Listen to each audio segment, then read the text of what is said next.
Let's go back to that story with Minister Ayanda Dlodlo responding to the claims made by the Inspector General of Intelligence, that is Sethlomamaru Dintwe, on this show yesterday. And Minister, let's pick up, we had a bit of a difficulty a few minutes ago.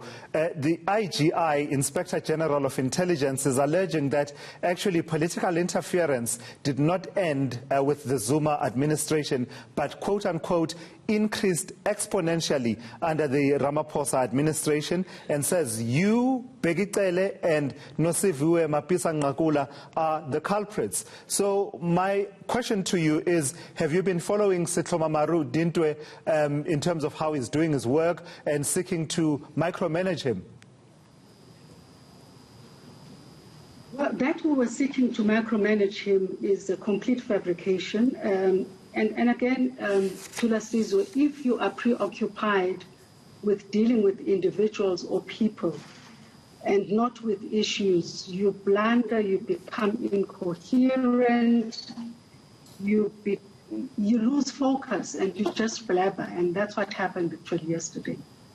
The truth of the matter is that we have not micromanaged the IG. We have actually left him to do his work. We have actually supported him in doing his work. And we do not micromanage anybody.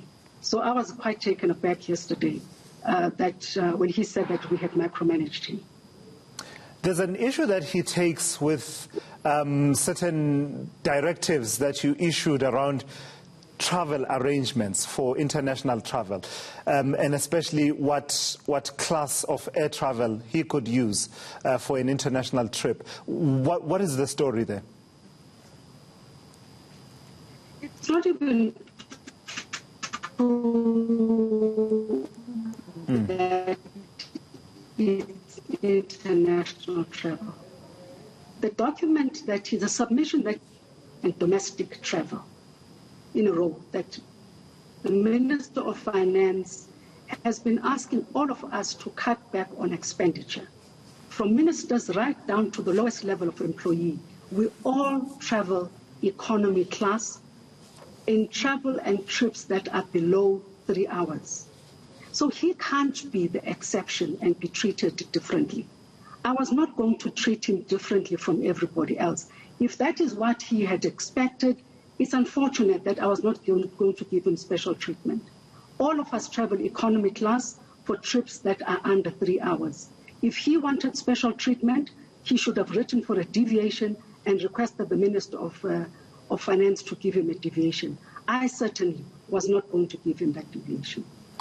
So just as a matter of clarity in as far as the reporting lines are concerned, Minister, clarify for us, where does the Inspector General fit in? Because part of what he raised when he testified at the Zondo Commission, he did not say that yesterday on this show, but his concern from a legacy concern was that there was an attempt to get him to a level of Deputy Director General, with the result that basically he would be reporting to the Director General of State Security Agency, which he was saying that amounts to a sort of stripping away of some of his powers. As things stand at the moment, what are the reporting lines?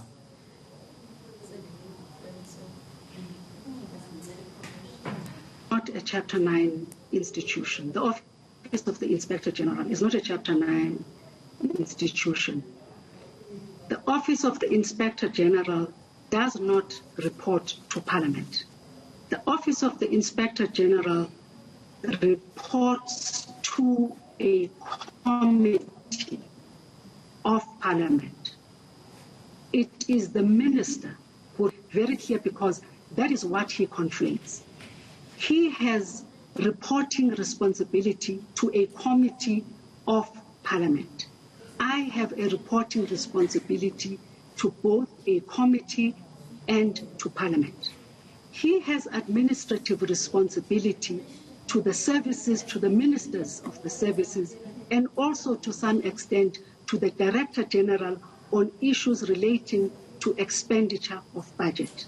So he has a reporting responsibility to all of us, which is something that he denies, but in certain instances he agrees to. But at the end of the day, he might want to deny that there is that reporting responsibility to all of us. But he is not a Chapter 9 institution. He is an institution that is established in Chapter 11 of the Constitution, subsection 110B, which is an oversight body over the services, the intelligence services of the country, which is state security, crime intelligence, and defense intelligence. So he's not a Chapter 10, a Chapter 9 institution. Did you, though, directly accountable to Parliament? Did you, though, Minister, and your other colleagues in Cabinet, report him to President Cyril Ramaphosa and said, quote unquote, he's out of order? Did you seek to influence his testimony before the Commission? Because that's certainly one of the claims that was not made on this show yesterday, but it's certainly been made previously, and I'm pretty sure you are aware of it, because that would be quite concerning that you would have tried to interfere with what he could tell the Zondo Commission. It shouldn't be concerning to Lasizwe, because the law is very clear, and he also acknowledges that in his response both to me and also in his response to the President. He also concedes, and the letter from the President to him reminds him that he conceded to the fact that he did not consult adequately with all of us before he deposed documents to the Zondo Commission, when in law he was expected to consult with us, because there are classified documents that he was supposed to have consulted with us on before he deposed of those documents to the Zondo Commission. So I'll just read you an excerpt of a letter to him, to the Inspector General, from the President, to show you that he himself conceded to all three of us, including the President, where the President says, we confirm that per your concession made to us, and the us is all four of us, of the meeting of the 3rd September 2020 in Johannesburg, and contrary to your assertion in paragraph 3.5 of your letter, you had shared information with the Commission prior to any consultation taking place. Documents contained in 3 archival files were submitted to the Commission, but were only withdrawn and collected from the Commission offices some weeks thereafter, after the Minister of State Security sent a letter dated 3rd August 2020, in which she asked that no further engagement take place between you and the Commission until the consultation had taken place. Now, this consultation is stipulated in law. It is not Ayanda's wish, it is not the President's wish, it is not Minister Ngakula's wish, and neither is it Minister Celi's wish. It's stipulated in law. How we found out about this, all of us, we found out about this through the media, that he had submitted documentation. He received a request from the Commission in January 2020. He wrote to me after we had received notification from the media that he had deposited documents to the Commission. He only wrote to me on the 22nd of July. Even then, he was just notifying me. It was not a consultation. Yeah. He did not bother to notify the President. He did not bother to notify the other 2 ministers. Principles, which in law he was supposed to have notified. So, Minister, what's going on here?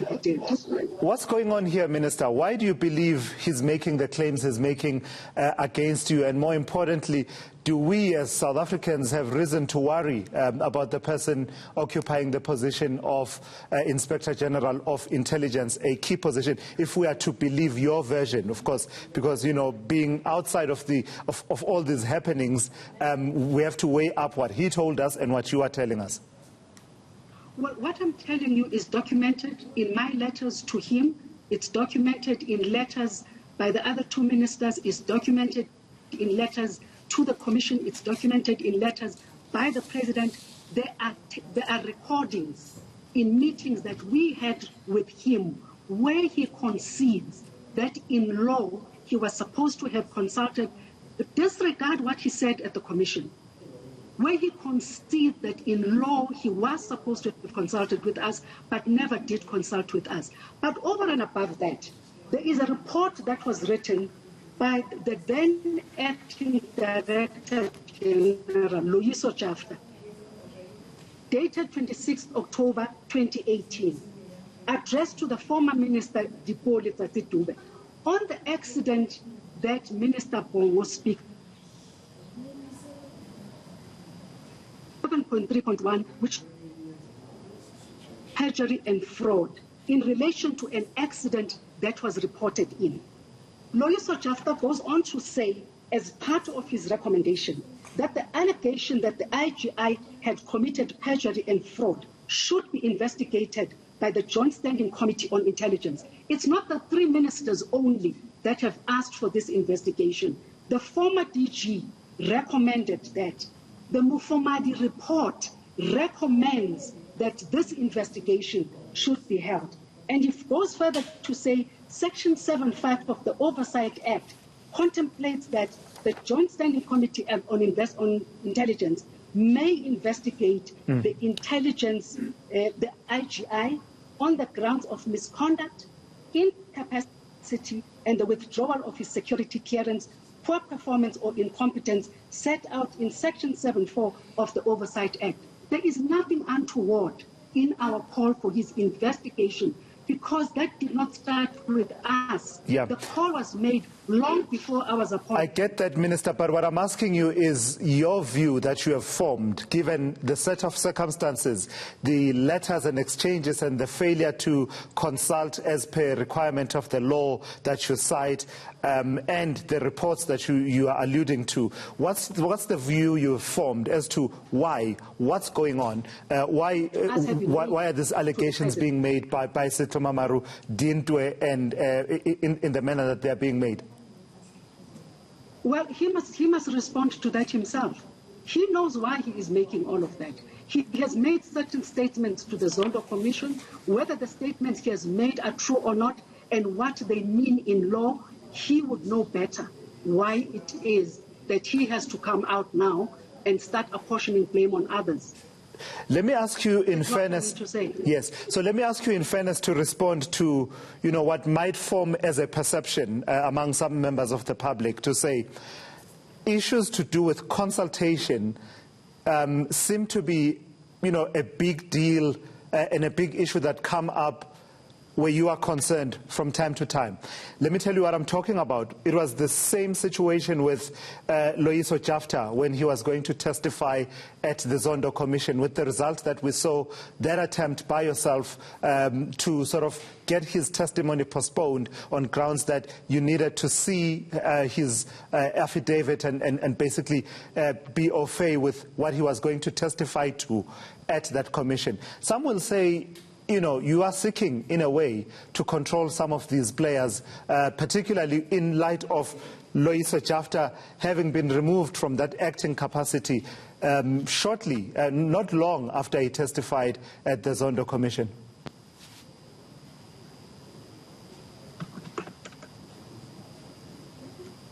Minister Dlodlo, I don't know if you can still hear me. I can hear you now. Yes. Now I can hear you. I was saying I want to give you a chance to respond to a perception that might form in some people's minds about how you are conducting, the affairs of your department. If we move away for a moment from Sethlomamaru Dintwe and talk about Loyiso Jafta, because there are parallels around issues of consultation and being familiar and au fait with evidence that was going to be presented at the Zondo Commission, because remember, that was part of your difficulty with Loyiso Jafta's evidence at one point. I think it was in February, and subsequent to that we saw Loyiso Jafta being removed from the acting position of State Security Agency Director General, where he had acted for a very long time. What would you say to those who form a perception that say there seems to be a way in which Ayanda Dlodlo conducts affairs of state security that basically punishes non-compliance or people who don't toe the line wherever she draws the line? Well, it's not a matter of punishing people. All of us have to comply with the law. all of us have to be very circumspect in the way that we deal with issues. Where people's names and people's reputations, where national security is concerned, we all have to be circumspect. We have to consult one another in the way in which we put out information out there. If it is unverified, if investigations are not complete, we can't put them out there because we are going to give people information that will not help people to form informed perceptions about what is out there. In the case of Dintwe, he has gone out there without having consulted with anybody where the law is very clear on what it is that needs to be done. He comes out and he cries foul. It was the same thing with Loyiso Chafta as well. I am the minister in that place, and it is not only me. Even the president in this regard was never consulted. So it's not just about Ayanda Dlodlo. It is about rules and regulations that are in place that need to be respected. You can't go out there and expose the weaknesses of an organization or foreign intelligence services, but also you find situations where even people that we work with internationally also have problems with working with intelligence services that ventilate their issues out there in the public. If anything, I will never hide malfeasance and corruption that happens in our space. But the one thing that I will never do is to expose our intelligence officers unnecessarily to foreign intelligence services and those that are supposed to be agents that are in deep cover. I will not be the one that allows a situation where they are exposed. Finally, always protect them. Finally, Minister Ayanda Dlodlo, please indulge me. I must say I did not forewarn you about this question, and therefore, in fairness, feel free to tell me to go away. I hope you don't. But you are a member of the National Executive Committee of the ANC. If we take off your hat as a minister for a moment, as a senior leader in the ANC, what do you make of the last 24, 48 hours? We are all in suspense, Minister. I mean, the National Working Committee instructs that the Deputy Secretary General should write to the Secretary General informing him that he is temporarily suspended. He then comes out, issues a statement and says, actually, no, I'm appealing and therefore my suspension has no force or effect. But while it has no force or effect, as Secretary General of the ANC, I'm going to suspend the President of the organization, Cyril Ramaphosa. What's your reading? What's going on? I think the spokesperson of the ANC has spoken to the matter. The Secretary General of the African National Congress has been suspended. The process has taken effect, and I'd like to leave it at that because the spokesperson of the ANC has clearly articulated the position of the National Working Committee. So your understanding is in line with the letter from Jesse Duarte that the Secretary General of the ANC is suspended. But is the President of the ANC suspended, as far as you understand? I don't think an individual can suspend the President of the African National Congress. I have not seen it happen anywhere. All right, let's leave it at that. Thank you so much for that. Ayanda Dlodlo there speaking to me on matters of State Security Agency, but in particular responding to the allegations and claims that were made by Sethlomamaru Dintwe, the Inspector General of Intelligence, around what he calls political interference. They going to great lengths, the minister there, to quote the record letters between herself and the other two ministers, as well as the President and Mr. Dintwe there in responding. Unfortunately, the line kept breaking from time to time there, but I do hope that you heard enough of that conversation to get her side of the story.